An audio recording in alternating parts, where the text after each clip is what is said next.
এইদিকে এন্ট্রি করতে পারবে আর এইদিকে এক্সিট করে বেরোতে হবে চেকিং করে। Welcome to Bhutan. হ্যাঁ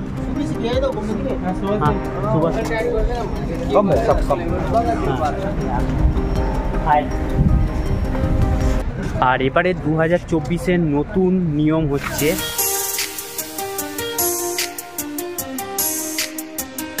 বাঙালিদের কাছে বিদেশ ভ্রমণ মানে প্রথমেই মাথায় আসে বহু খরচা সাপেক্ষ হিসেবের কথা। তা বলে কি বাঙালিরা বিদেশ ভ্রমণ করতে পারবে না? হ্যাঁ, অবশ্যই পারবেন। আর সেই জায়গাটি হলো রঙিন আকাশের চাদরে মোড়া আমাদের প্রতিবেশী দেশ ভুটান।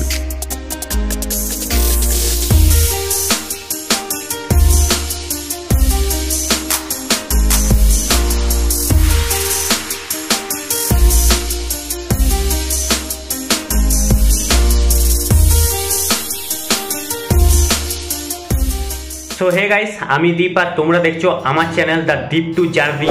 তো অনেকেই কমেন্ট করে বলেছিলেন যে ভুটান গেলে কীরকম কি যাব দাদা, একটা ভিডিওর মধ্যেই একদম সব কিছু অল ডিটেলসে দাও।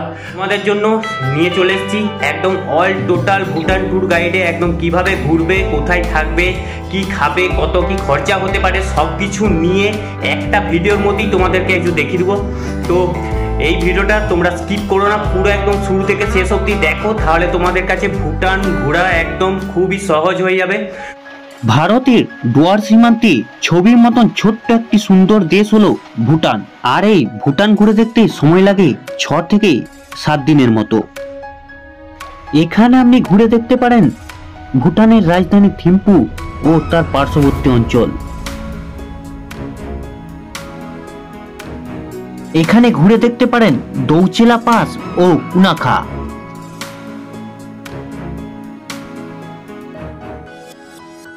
ঘুরে দেখতে পারেন ছবির মতন সুন্দর পারো শহর। এবার যদি আপনি ট্রেকিং করতে পছন্দ করেন তাহলে ঘুরে দেখে নিতে পারেন টাইগার নেস্ট। কিন্তু ভুটানে এই জায়গাগুলি ভ্রমণ করার জন্য করতে হবে বহু খরচ ও তার সঙ্গে রয়েছে বহু নিয়ম ফর্মালিটিস, আর লাগছে তার সাথে সময়ও। তবে এইসব কথা নিয়ে পরে আসছি। আজকের ভিডিওর টপিক হচ্ছে কিভাবে তোমরা কম খরচে একদিনের মধ্যে ভুটান ভ্রমণ করে নিতে পারবে। তবে তার আগে তোমাদের এটা জেনে নেওয়া দরকার এই ভুটানে তোমরা আসবে কিভাবে। ফাইনালি হাসিমারা রেলওয়ে স্টেশনে এসে পৌঁছালাম। ভুটান যাওয়ার জন্য আপনাকে প্রথমে আসতে হবে হাসিমারাতে, আর হাসিমারাতে আসার জন্য সব থেকে ভালো মাধ্যম হচ্ছে ট্রেন। তাই আপনি শিয়ালদা রেলওয়ে স্টেশন থেকে কাঞ্চনকন্যা এক্সপ্রেসে করে সরাসরি আপনি পৌঁছাতে পারবেন হাসিমারাতে। ট্রেনটি প্রতিদিন শিয়ালদা স্টেশন থেকে রাত্রি 8:35-এ ছেড়ে পরের দিন হাসিমারা পৌঁছায় 11:05 নাগাদ। এই ট্রেনটি সমস্ত কোচে টিকিটের মূল্য আমি স্ক্রিনে দিয়ে দিলাম, আপনারা চাইলে ভিডিওটি পজ করে দেখে নিতে পারেন। এছাড়াও আপনারা শিয়ালদা স্টেশন থেকে আরেকটি ট্রেনের মাধ্যমেও যেতে পারেন 7:40-এর উত্তরবঙ্গ এক্সপ্রেস। তবে এই ট্রেনটি করে গেলে আপনাদের নামতে হবে ফালাকাটা রেলওয়ে স্টেশনে পরের দিন 8:15 নাগাদ। এই ট্রেনটিরও সমস্ত কোচের ভাড়া ও টিকিটের মূল্য আমি স্ক্রিনে দিয়ে দিলাম বা ডেসক্রিপশনে দিলাম, আপনারা চাইলে চেক করে নিতে পারেন। এবার প্রথমে বলি যারা শিয়ালদা স্টেশন থেকে হাসিমারা রেলওয়ে স্টেশনে নেমেছেন তারা কিভাবে যাবেন। এই যে দেখতে পাচ্ছ স্টেশন থেকে এই যে ওভারব্রিজ হয়ে তোমরা এই প্ল্যাটফর্মে এসে একদম সামনেই দেখতে পাবে এখানে অটো টোটো স্ট্যান্ড আছে। এইখান থেকে তোমাদেরকে অটো বা টোটো ধরতে হবে জয়গাঁও যাওয়ার জন্য, ঠিক না?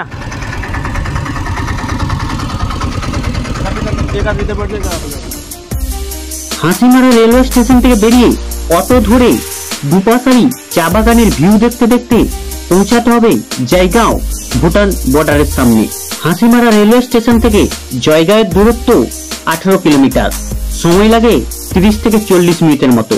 অটো ভাড়া পড়লো 50 টাকা। এবার যারা ফালাকাটা হয়ে আসছেন, ফালাকাটা স্টেশনের বাইরে বেরিয়ে ওখান থেকে ধরতে হবে বাস। বাসে সময় লাগে ওই 30 থেকে 40 মিনিটের মতো, ভাড়া পড়ে 30 টাকা। ওখান থেকে সোজা জয়গাঁও ভুটান গেটের সামনেই নামতে হবে। তো শেষমেশ পৌঁছে গেলাম জয়গাঁওতে। আর ভুটানের শেষ বর্ডার দেখতে পাচ্ছ, পেছনেই আমার পেছনেই হচ্ছে ভুটানের গেট। জয়গাঁও তো পৌঁছে গেলি, এবার জয়গাঁও পৌঁছেই দেখতে পাবে সারিবদ্ধভাবে তো প্রচুর থাকা ও খাওয়ার হোটেল। আর যারা পুরো ভুটান ঘুরতে চাও তাদের তো একদিন জয়গাঁওয়ে স্টে করতেই হবে। আর যারা একদিনের জন্য ঘুরতে চাও তারা নিতেও পারো, আবার হোটেল না নিতেও পারো। তবে আমার উচিতে বলে একদিন জয়গাঁওয়ে স্টে করাটাই ভালো। আমি কিছু হোটেলের নাম ও নাম্বার নিচে ডেসক্রিপশনে দিয়ে রাখলাম, তোমরা চেক করে নিতে পারো। হোটেলের ঝামেলা তো মিটলো, এবার আসি ভুটান কিভাবে প্রবেশ করবেন। ইমিগ্রেশন করার জন্য যে তোমরা কোন দিকে ঢুকবে দেখো বলে দিচ্ছি। এইটা হচ্ছে, এই সামনেই হচ্ছে ভুটানের গেট, আর ঠিক তার পাশেই হচ্ছে যে গলিটা চলে গেছে না, এই গলি দিকে ঢুকে যেতে হবে। এই দিক দিয়ে ঢুকলেই ইমিগ্রেশন অফিসটা। এবার ইমিগ্রেশন করে মানে ইমিগ্রেশনের জন্য এবার কি কি লাগবে সেইটা একবার তোমাদেরকে বলে দিই। ভুটান প্রবেশ করতে আপনার ভোটার কার্ড কিংবা পাসপোর্ট হলেই চলবে। এখানে আদার্স কোনো ডকুমেন্টস লাগে না, যেমন আধার কার্ড, ড্রাইভিং লাইসেন্স ও আদার্স অন্যান্য ডকুমেন্টস।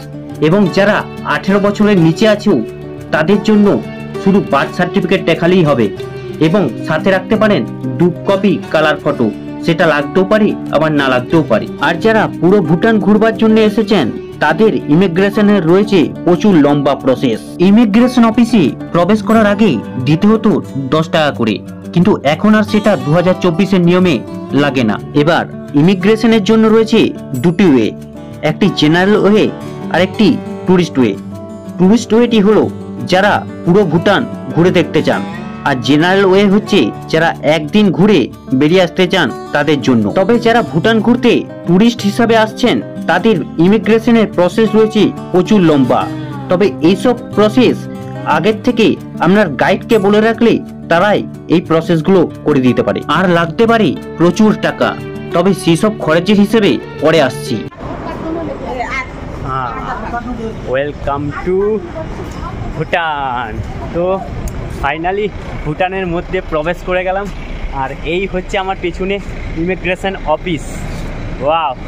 আর এবারে 2024-এর নতুন নিয়ম হচ্ছে, মানে আগে কিন্তু যারা এসেছে তাদের কিন্তু 10 টাকা করে লাগতো, আর তারপরে ফর্ম ফিল আপ অনেক কিছু করে কিন্তু ঢুকতে হতো। এবারে কিন্তু পয়সা কোনো লাগছে না, পুরোটা একদম ফ্রিতে ঢুকা হয়ে যাচ্ছে। কিন্তু ভুটানের মধ্যে প্রবেশ তো করে গেলেন, এবার ঘুরবেন কিভাবে সেটা একটু আপনাদের বলে। তবে ভুটান ঢোকার আগে একটা কথা বলে রাখি, আপনাদের একটা ভুটানের বাইরে জয়গাঁওতে একটা ছোট্ট কাজ করতে হবে, যেটা আপনাদের ভুটান ঘুরতে বা যারা প্রথম ভুটান আসছেন তাদের পক্ষে খুবই সুবিধা হবে। আগে হচ্ছে এখান থেকে একটা শেয়ার গাড়ি ঠিক করে নিতে হবে, কারণ ভুটানে গেলে কিন্তু আর ফোনের টাওয়ার পাবো না, তাই এইখান থেকে ফোন করে একদম গাড়িকে ডেকে। আর যেহেতু ভুটান যারা প্রথম যাচ্ছে তাই সব থেকে বুদ্ধিমানের কাজ হবে জয়গাঁও থেকেই একটা গাড়ি বুক করে নেওয়া ভুটান ঘোরার জন্য। তো তাই এই জয়গাঁও থেকেই একটা গাড়ি বুক করে নিতে পারেন। তো অফিসের থেকে বাইরে বেরিয়ে গেলাম। তো এবার এক ড্রাইভার দাদা, এই ড্রাইভার দাদাকে বলেছি সে একদম ফুড সেলিং শহরটা গাড়ির মাধ্যমে ঘুরবে, মোটামুটি 4টা স্পট। ভুটানের এই ফুড সেলিং শহরের 4টি স্পট ঘুরতে আমাদের গাড়ি ভাড়া পড়েছিল 1000 টাকা। আমি নিচের ডেসক্রিপশনে নাম্বার দিয়ে রাখলাম, আপনারা চেক করে নিতে পারেন। আর একটি ভুটানিস গাড়ির নাম্বারও তার সাথে দিয়ে রাখলাম, আপনারা যেটা সুবিধা হবে সেটা করে নিতে পারেন। দেখা একদম ঝকঝক, কোনো জায়গায় কোনো অপরিষ্কার নেই, একদম পরিষ্কার পরিচ্ছন্ন একটা দেশ, দারুণ লাগছে। হ্যালো, চলুন এবার বেরিয়ে পড়া যাক ফুড সেলিং শহরের ফেমাস 4টি স্পট ঘুরতে। এটা হচ্ছে ফুড সেলিং এর সবজি বাজার মার্কেট। ফুড সেলিং শহরের এই 4টি স্পটগুলির মধ্যে আমরা ঘুরে দেখেছিলাম কালারফুল রঙিন ফ্ল্যাগে সাজানো আমাচু হ্যাঙ্গিং ব্রিজ। তারপর সেকেন্ড স্পট ঘুরে দেখেছিলাম পালডেন টাসিং চোলিং ছেদলা মনেস্ট্রি। এই মনেস্ট্রিটি চারিপাশে ঘুরলে আপনার মন ছুঁয়ে যাবে, চারিদিকে নিখুঁত কারুকার্যে কালারফুল ডিজাইনে মোড়া।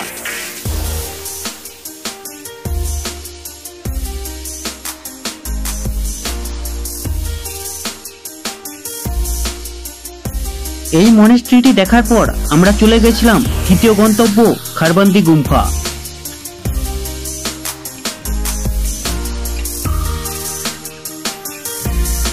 এছাড়াও এই খরবন্দি গুম্ফার কাছেই রয়েছে দুটি অপরূপ সুন্দর ভিউ পয়েন্ট। একদিকে রয়েছে ইন্ডিয়ার ভিউ পয়েন্ট আর অপর দিকে রয়েছে ভুটানের ভিউ পয়েন্ট। এইখান থেকে জাস্ট ভিউটা লাগছে, দেখো পুরো ভুটানের ভিউটা দেখতে পাওয়া যাচ্ছে, মানে দারুণ লাগছে। কিন্তু যা লাগছে না, মানে ভুটানের মাটির থেকে দাঁড়িয়ে আমরা ইন্ডিয়াকে, নিজেদের দেশ ইন্ডিয়াকে দেখতে পাচ্ছি। আর কি চাই। ভুটানের এই ফুটসিলিং শহরে 4টি স্পট ঘোরার ভিডিও অলরেডি আমার চ্যানেলে আছে। আপনারা চাইলে আমার চ্যানেলে ঢুকে প্লেলিস্টে অল টোটাল সবকিছুর ভিডিও পেয়ে যাবেন, অথবা আমি নিচের ডেসক্রিপশনে লিঙ্ক দিয়ে রাখলাম, পারলে চেক করে নিতে পারেন। অনেক সব কিছুই ঘুরে দেখলাম, দাদা ভালোভাবেই ঘুরে দেখালো অনেকটা টাইম নিয়ে। তো এইখানে ভুটানে এলে কিন্তু দাদার সঙ্গে অবশ্যই যোগাযোগ করো, দাদা একদম ভালোভাবে কিন্তু ঘুরিয়ে দেবে। তো দাদা এবার তোমার নাম্বারটা বলে দাও। 8348945379 ये मेरा नंबर है, ठीक है। তো হচ্ছে এই দাদার সঙ্গে যোগাযোগ করে নিও, অবশ্যই আমি ডেসক্রিপশানে নাম্বারটা দিয়ে দেবো, দাদার সঙ্গে যোগাযোগ করে ভালোভাবে ঘুরিয়ে দিবে, একদম ঘুরে নিও। তো টাটা দাদা। এবার গাড়িতে ঘোরা কমপ্লিট করার পর গাড়ি থেকে নেমেই ইমিগ্রেশন অফিসের কাছেই রয়েছে আরো দুটি ঘোরা স্পট। সেটি হচ্ছে এই ফুটসিলিং শহরের মনেস্ট্রি।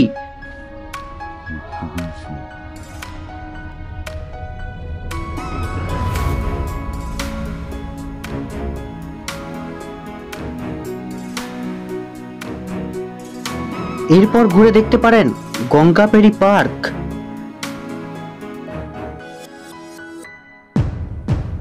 ফুটসিলিং শহরের মার্কেট,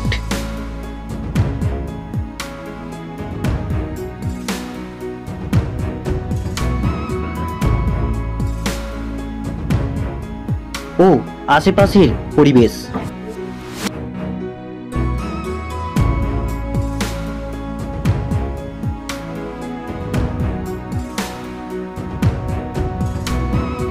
ভুটান তোমাদেরকে বেশ ভালোই ঘুরে দিলাম, এখানে লোকাল মার্কেট, তারপরে এইখানে মনেস্ট্রি তো দেখিয়ে দিলাম। তো চলো, তাহলে এইভাবেই তোমরা একদিনের মধ্যেই ভুটান ভ্রমণ কমপ্লিট করে নিতে পারবে। তারপর ভুটান থেকে বাইরে বেরিয়ে 4টের কাঞ্চনকন্যা এক্সপ্রেস ধরে আবার পৌঁছাতে পারবে শিয়ালদা। তোমরা এবারে ভাবছো যে এন্ট্রি তো করে গেলাম, এবারে বেরোবো কীভাবে। বেরোনোটাও সেম প্রসেস, ভোটার কার্ড দেখে ভিতরে ঢুকেছি সেরকম আবার ভোটার কার্ড দেখিয়ে বাইরে বেরিয়েবো। সেম এদিকে এন্ট্রি করতে পারবে আর এইদিকে এক্সিট করে বেরোতে হবে, চেকিং করেছি। Tata Bhutan, tata. এবার ভুটান থেকে বেরিয়ে একটা হোটেলের মধ্যে ঢুকে দুপুরে লাঞ্চ সেরে ওখান থেকে একটা অটো নিয়ে বেরিয়ে পড়লাম হাসিমারা রেলওয়ে স্টেশনের উদ্দেশ্যে।